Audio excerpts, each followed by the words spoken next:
from New York, but during the summer she'll be back down in Pennsylvania as on-site staff at the Alpha Science Fiction Fantasy Horror Workshop for Young Writers. So please join me in welcoming this reading series' first reader, Lara Elena Donnelly.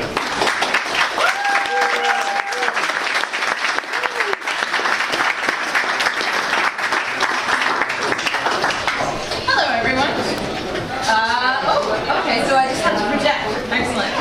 This is what being a theater kid is good for. I came down from New York today and I was supposed to get here at 5:30, but Amtrak got me here at 7, so I just ate a giant meatball sandwich, and if I burp during my reading, I apologize. As Lauren said, I've got some sequels to my debut novel coming out. The first novel, Amberlow, is being reissued as a paperback in February, and then the sequel, Armistice, comes out in May, and my editor has told me that if enough people pre-order it, they will put gilding on the covers. So I'm not saying get out your phones and open up Amazon right now, maybe at the intermission.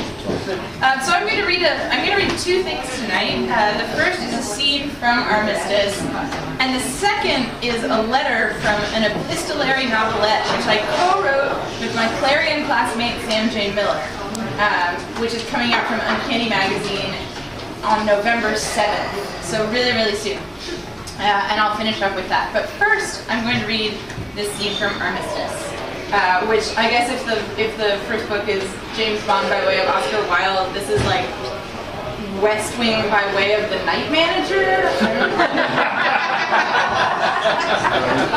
Yeah.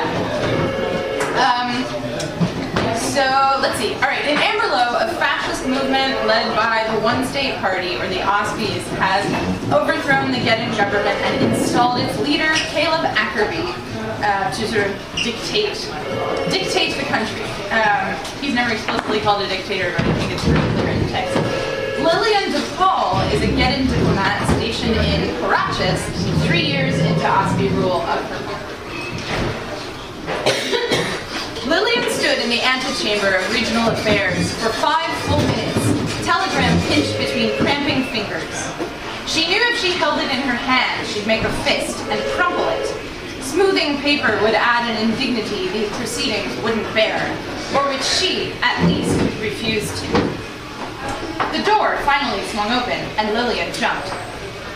"Councillor Flagg will see you now," said the secretary, smoothing her skirt. "So sorry for the delay." She gestured Lillian across the threshold, then shut the door behind her.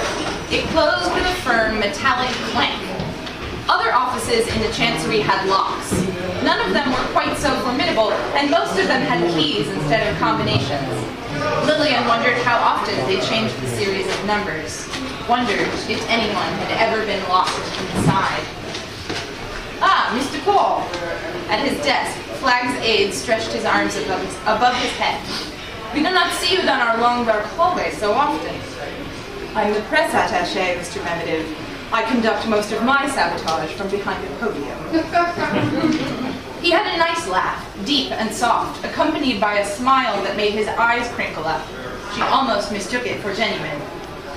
Vasily Memedev had arrived later than the rest of the Osprey staff, which made Lillian trust him less. Not that she trusted the Ospreys all that far, she just knew where she stood with them. They'd cleaned out all her old colleagues when Ackerby took power, those that hadn't abandoned their posts when they heard the news.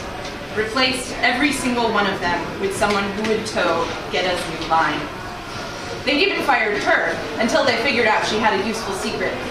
She had been off the job for all of 3 days, which she spent trying to get her brother up the phone, trying to determine if she should go home or stay put. Then she had a knock at the door. That was the first time she met Maddox Flagg. He'd handed her the thick dossier with her brother's photograph clipped inside the cover, a shocking red stamp across his face. Deceased. Most of the names and dates were blacked out, but Flagg had left her enough information to frighten her. The next file he took from his briefcase was her son's. Refusing her reinstatement as press attaché had not been an option. Then 6 months ago, Memedev had shown up, already snug in Flagg's good graces. Lillian wasn't privy to much that went on in Flagg's office, but she had an imagination. The counselor needed more foxes on his staff. He and Memedev must have shared some bond of clandestine professional association, because Memedev's area of expertise was purely domestic, and he spoke Parashtu like a primary school student.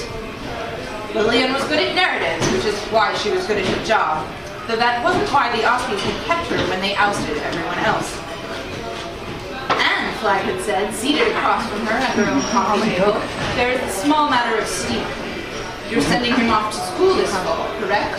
Cantrell? His tuition will be paid in full by the government, as a token of our thanks for your hard work. This was not what he really meant, which was something more along the lines of, your son is a jest to hold you, and he will keep it punishingly short to see that you do as you are told. Or she thought as much, until she learned it was not about her role in the diplomatic corps, but about Stephen's father's family. He is being recalcitrant, Flag told her. We would like you to provide a good example. More like, we would like to keep you close, so we can hold a knife to your throat if he balks.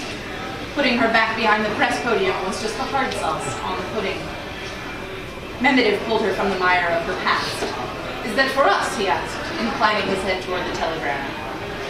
Oh no, said Lillian, shaking off her old anxiety to more easily bear the new. I do need to speak to Flag about it, though. The secretary said that he was ready for you. Yes.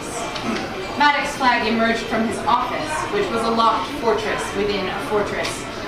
Gray-haired and gray-eyed, with a pallor that tended toward gray in the wrong light, the only thing that saved him from utter monochrome was the red rim around his eyes, the consequence of a lifetime spent sleeping in 3-hour increments. High, hollow cheekbones and an aquiline nose lent his entire expression a drawn and disapproving cast.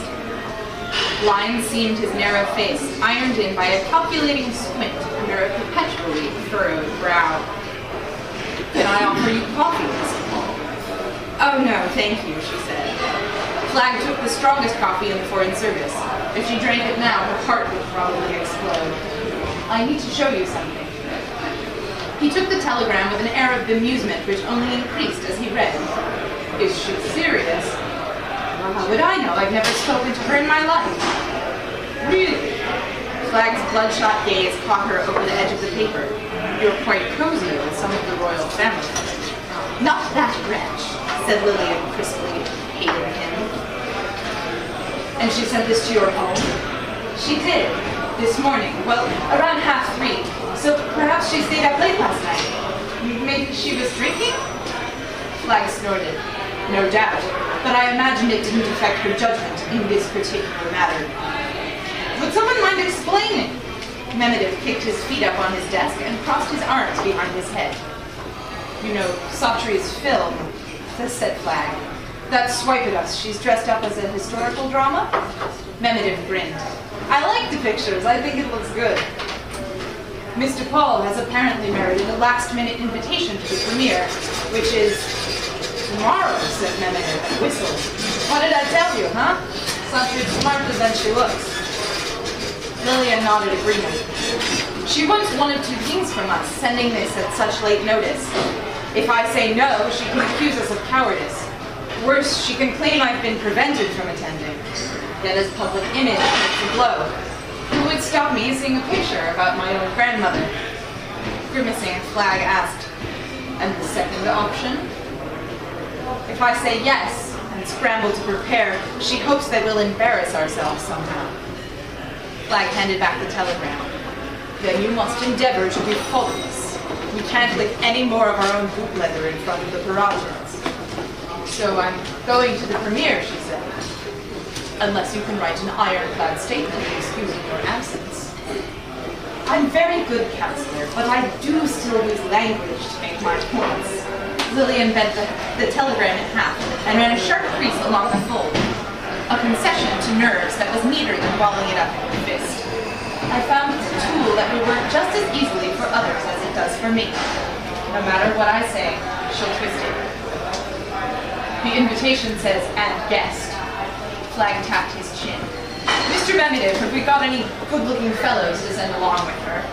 No one too exotic. Not one of those Playboy foxes we run. Nobody who shows up in the tabloids too often. Someone respectable. Keep an eye on. Counselor, said Mehmet with an ironic tinge. What sort of operation do you think this is? The flag let his aide handle all the humor in regional affairs. A functional one. Find somebody. Why don't I go? He took a cigarette from his case and lit a match. I'm due a little holiday. Lillian expected Flag to strike that down out of hand, but instead he cocked his head and considered the prospect. Intensity narrowed his eyes like iron filings following a magnet.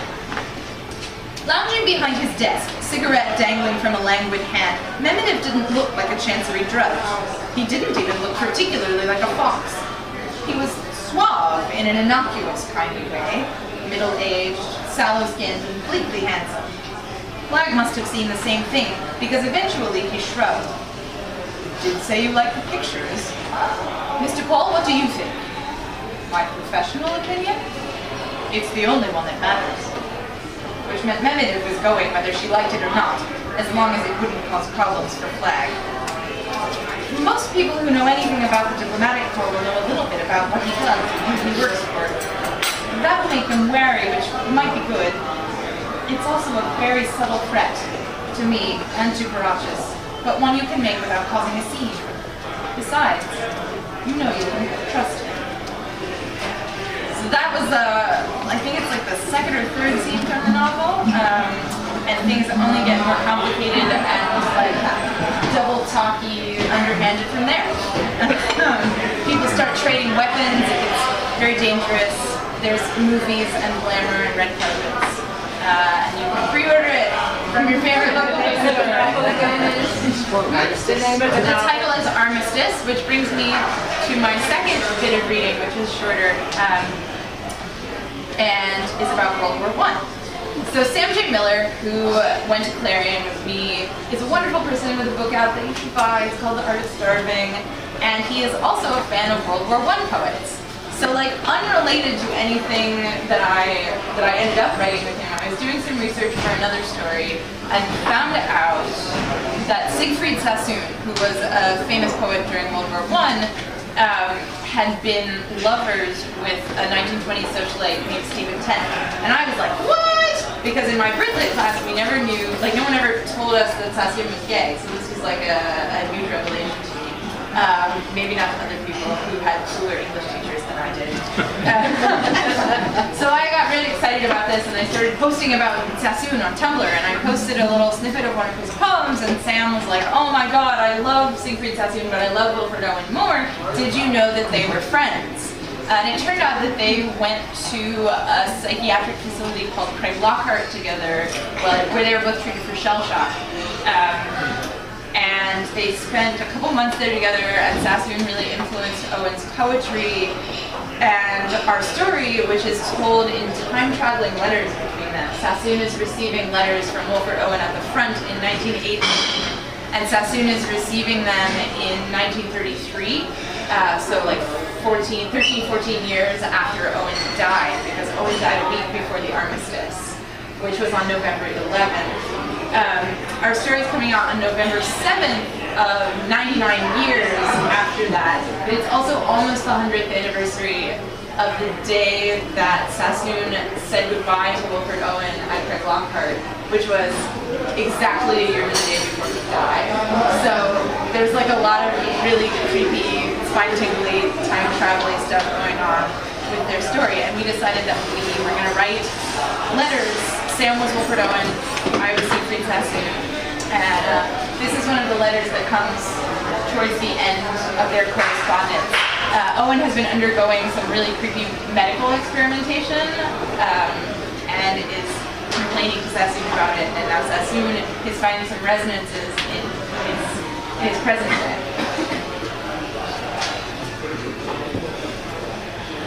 Monday, 2nd January 1933.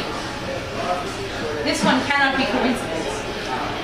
I have had time to think it over, walking the pastures, clutching your letter in a cold, cracked hand.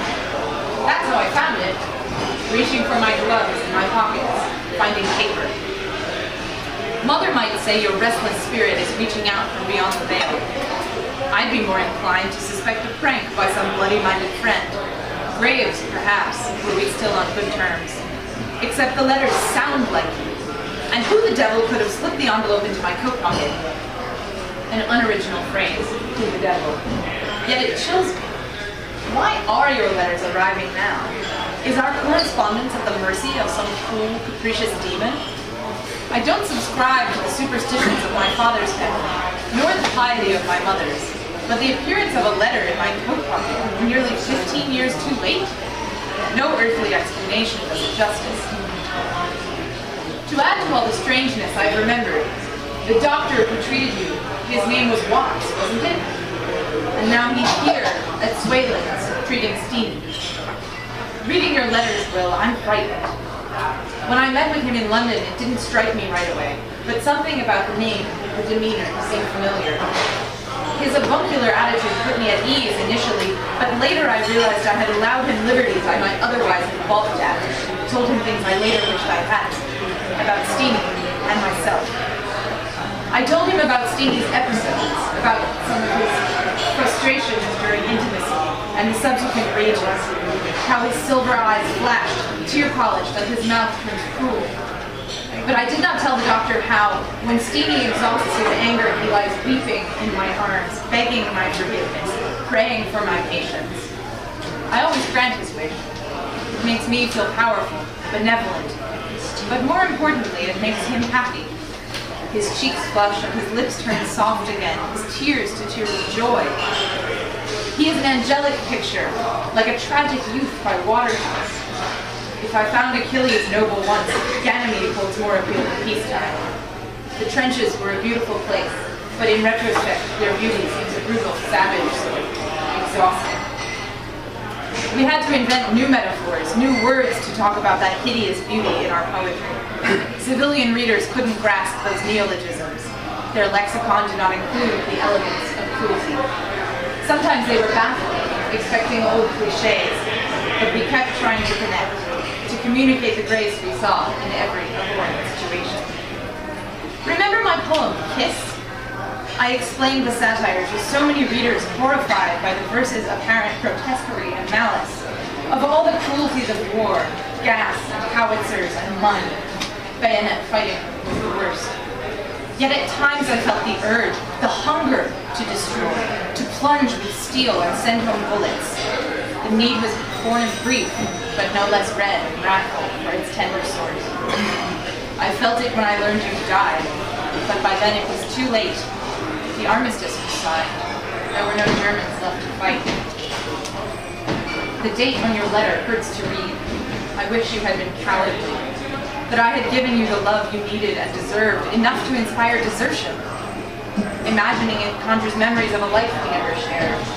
Your thick eyebrows knit together as you scanned the morning paper. Your thoughts on the general strike, on jazz and modernism. You would have gone into politics, I think. You were so angry, and you spoke so well when you forgot to stutter. But you never would have given up your poetry. We could have pinned reviews, praise and derision alike, for if you lived, surely you would have been lampooned. Side by side above the hearth in the smoking room at Warely. If I close my eyes, I hear our pens scratching in the late night hush, as they might have had you taken my advice and stayed at home. A low-voiced question, this word, this line, answered by the nib of a metal nib on paper. Conversations put down and taken up like the familiar trinkets on the mantelpiece. Our medals, frame, a photograph of you and me with Hardly. I think True Thomas would have liked you. You were both such keen observers, and you could be mischievous when the mood struck you. We would have fought for blankets, tangling our ankles. When I woke, I would have seen your rough cheek turned against the morning rumpled linen, sunlight through your graying hair. How much silver at your temples now? The boy who wore turned white at 24. I am a liar. I have seen you every day, in the Batsman and the Bellhop and 1,000 others.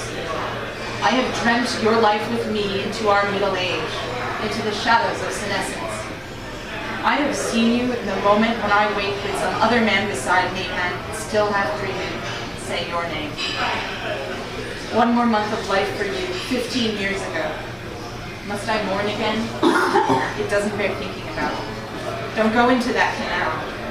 Turn and run. To me or anywhere.